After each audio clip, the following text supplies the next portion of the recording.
Habang buhay na pagka-disqualify sa anumang opisina ng gobyerno at hindi rin makukuha ang lahat ng retirement benefits. Yan ang mga kalakip na parusa para kay Alice Guo matapos siyang madismiss ng ombudsman bilang alkalde ng Bamban, Tarlac. Saksi, si Sandra Aguinaldo. Opo, magandang umaga po. Bamban Station po. Unang nagpunta ang COMELEC sa sinasabing farm ni Alice Guo sa Bamban, Tarlac. Kami ay representative ng COMELEC Region 3 at saka galing tayo sa main office si Attorney Albert Rodriguez, kinatawan ng COMELEC central office namin. Magpa-serve kami ng summons kay Mayor Alice Guo. Ano ba ang katungkulan mo dito? Caretaker lang po ako dito, sir. O Tigalians lang po. Walang inabutang Alice Guo doon.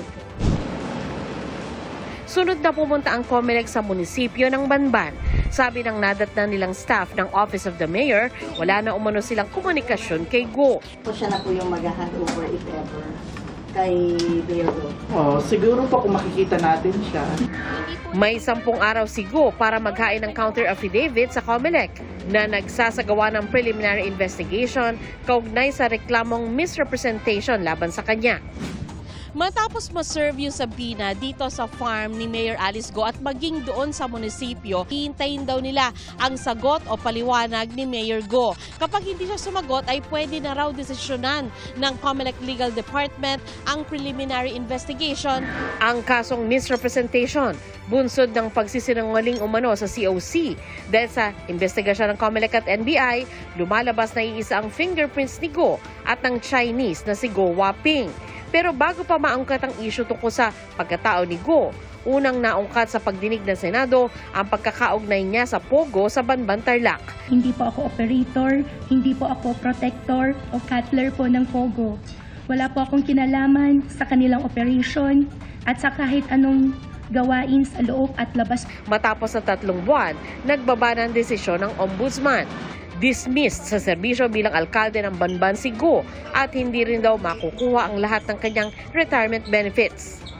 Habang buhay siyang disqualified sa anumang opisina ng gobyerno.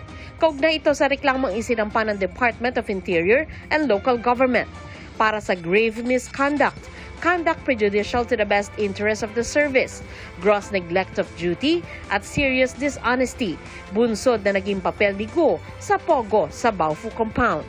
Magkakaugnay raw ang mga ginawa noon ni Guo mula sa pag-organize at pag-register ng Baofu, pati ang kabiguang bawiin ang permit ng Huangsheng matapos kanselahin ng PAGCOR ang lisensya nito.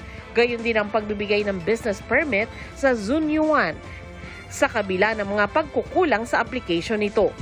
Ang mga ikinilos daw ni Guo, nagpakita ng willful intent na labagin ang batas at baliwalain ang mga alituntunin.